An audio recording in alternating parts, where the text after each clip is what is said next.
are the Guardian, but so far it's one of those things where these kind of compositions, you really can't do too much till you hit some crucial level 4s across the board here. Oh, look at this. Signature Doming winning that lane in the face of Severo's Claude. He took that gold crab like it was nothing. Much easier for Clint to pull that off. Aurora, no, they can't full commit this too hard. Oh, this is guarded by Yue, maximum range. In comes King Kong and the jump by Light. King Kong still secures, and they punish Edward. Nowhere to go for a Hilda deep inside the pit like that.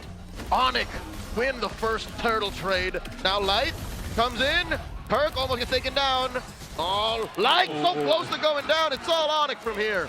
Good coverage there by Super Prince and Brusco to really help Kirk. It would not have helped the cause of Onyx if Kirk fell there. Of course, Domigite still locked in with getting gold. As Severo left lane a little bit, Doming was able to get a few hits on the tower. He still gets the hit on the second. At this point, it would be the third crab, excuse me. But Severo does have an EXP lead. He's gonna go for the double lane 3 minutes in. Okay, so pretty safe start anyway. You know, 1 kill did go over, but nonetheless objective as well. Aurora, not too much ground that they have to cover. Because they have a Harley, they can make this happen really quickly if they're able to go ahead and focus down on a potential gank in one of these off lanes here. It's more so of who do they actually go for. Part of it is playing around the tempo of, again, Brusco, what he's been doing. He's so proactive on this show here, giving information over, and it just kind of leading into this. Super Prince has the Avatar of the Guardian himself. I don't know if he's going to get rid of that or not, or if he's actually going to try to just utilize it here, but we might look to see if Onyx can actually be the ones to go ahead and start something up before the next turtle comes up. Severo finally gets a hit on last hit on the crab between the 2 gold laners. Oh, Brusco! Brusco looking for that kick, finds it off angle. He does catch a deadly magic, plus the combo, the gourd throws out that gosh, and the AOG closes off the exit. Now Super Prince does not save Brusco, and in comes Edward, wailing away, looking for targets. King Kong can't fight. Now there's the... Oh no, yung mga ultimates ng Ro... Ato pare. Oh, wait lang, Brusco.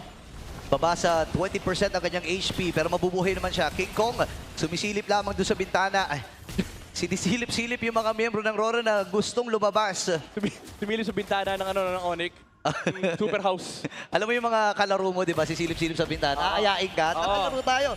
Ayaw makipaglaro din ng Rora, pero sabi nila, sige, bilhin natin yung tip dito ni Kurt. Nagamit yung Sigdash, pero ibitata! Itong si Edward, AOG para kay Light. At ginamit din yung pantakas.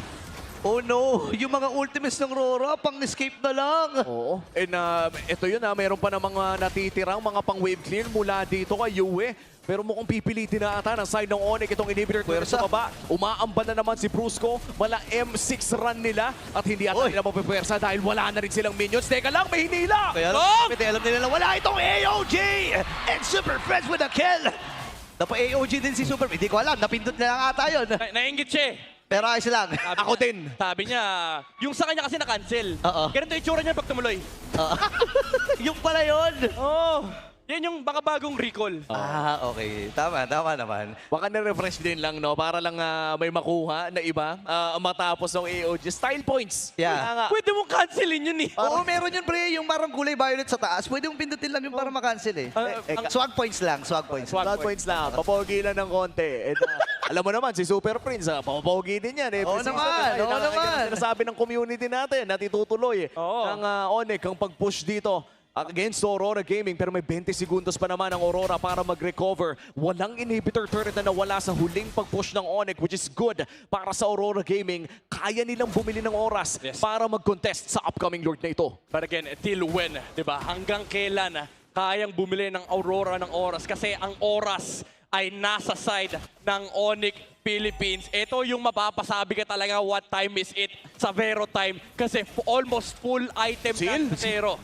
Kung sila, okay, nakaamba yung Unbreakable pero hindi na niya itutuloy yun. Ang ganda ng zone dito ni Super Prince. Isipin mo siya yung zone. Brusco. Hawakan lamang niya yung AOG. Tutuloy na muna dito ng Onyx Philippines yung Lord. Hindi makakalapit. Grabe. Itong si Demon Kite at talagang paatras na muna ang Northern Line. AOG! Yokoy! Hindi naman si Edward pero flicker kaagad paatras dito kay Super Prince. Swag points ulit. Swag points. Swag points. Sabi niya, nakuha ko na yung Lord, pa-AOG lang, pogi. Ay, Tapos flicker palayo. Pang number 9 yan, pare. Oo. Kilala mo sino number 1? Ay. Sino? Si Omi. Si Omi yan. Number 1 yan. Salamat. Salamat. Ito, and to be fair, Midnight, itong nangyayari ngayon para sa Onyx Philippines, nabanggit mo na oras na nga ni Savero. Currently 1-0-3 sa loob ng ating laro.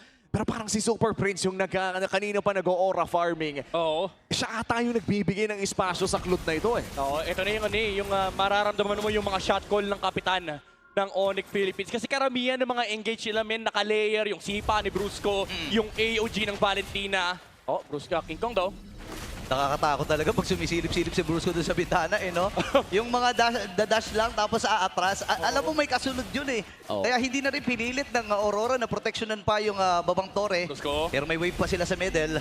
Yung Lord lamang ang pinupunta. Flicker! So, andyan din si Pa. Kaya lang masyado na ata malayo at malalim na! Si Brusco siya'y mamamatay. Oh, wow! Tapos dito, King Kong makakakuha ng kill. And this time ay wave lamang ang minamanage ng Onyx Philippines. May next wave pa naman sila dun sa may itaas. Pero masyado pa itong malayo. Kakalmahan muna ng Super Family. Oo, naging 1-for-1 ang trade. Inhibitor turret na naman ang punteriya dito ng Onyx Philippines. Pero sapat naman ata ang kapangyarihan ng Aurora Gaming para depensahan ang tore na ito. Dalawang inhibitor turrets lamang ang nawala sa Aurora. Pero lumaki na itong a double-digit gold lead ang hawak ng Onyx. Yun naman yung maganda sa lineup ng Aurora, no? Yung range na sinasabi natin kanina, nagagamit nila to defend. Nandiyan pa rin naman yung Clint, nandiyan pa rin yung Gord. Pero yung mga engage na ganito from Onyx Philippines, yan yung mahirap iwasan kasi kailangan naka-ready ka talaga. Kailangan naka-ready yung Unbreakable. Kailangan si Edward haharap ng backline access. Kaso ang problema, sino nga harangin mo sa likod ng Onyx kung 4 na members sa kanila sumusugod?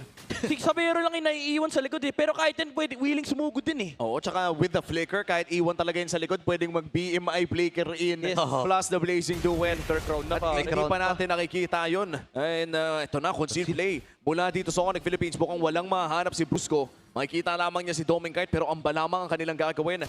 Tama ba na ang safest play dito ay antayin na lang yung susunod na Lord? Yeah, it's gonna be a lot easy for Onyx to just wait for this Lord kasi uulitin lang nila yung kanilang ginagawa kanina. In fact, yung pananakot lang ng Cho, enough na yun eh, para hindi maka-retry si Demon Kite. Kasi abot na abot ka talaga ni Brusco kahit ano mangyari unless, again, mahanap siya ni Light and matamaan siya ng Unbreakable to sort of hold down this Cho para mabigyan si Demon Kite ng access para sa Lord. Pero ang problema kasi doon, assuming na pag ginawa yun ng Onyx, hindi sila naglo-Lord. Oo, and ang mahirap na parte ba dito na para sa Aurora Gaming, kung paano sila didikit dun sa Lord eh. Ang dami mong layers na dadaanan. Kumbaga sa mga gate, sobrang dami talaga Oo. na kanilang pupuntahan dito in line. Nagamit na kagad yung Revitalize. Tingnan mo naman! Ganun kasimpleng poke lang, pre. Ayan na. Napindot na kagad yung Revet. 18k yung buhay ng Lord. I-reset nila to, And itong reset na ito, alam nating nakakalamang ang side ng Onyx Philippines with 2 pushing lanes in the mid lane and in the bottom lane. Pwede patayin ng Onyx. Napakasakit na rin ang damage na nagagaling kay Super Prince. Oh, And Dominkite trying to make a play. Walang mahuhuli si Brusco. Siya ata mahuhuli. Okay, ubus na yung G-Kundo niya eh. Pero pipilitin nila ng Aurora Gaming. Kaya lang mamamatay na kagad din si Light. King Kong ay susugod na rin. Babalik sila dun sa Lord. Retry! OG ay naga. Oh! Kaya lang wagi. Kaya lang Ronda na mag-i-equal din ng Onyx Philippines. Tumpa na kagad si Yue. Hinabol pa rin si Edward. At ang baba na ng kanyang HP. Dominkite will go down. Pero parang okay pa rin yun para sa Onyx Oo, dahil buhay pa rin si Brusco. Actually, 5 ang Tapos ba? pwedeng mag-push mula dito sa Onyx. Ako, pwede na tatapusin ito ng Onyx Philippines. Si Brusco nag-aaban ng pagkakataon. Sino ang kanyang uhulihin? Napalayo na rin dito si DK at Torre na ang nakikita ng Super Farm. Game number 2 ay mapupunta sa Sonics.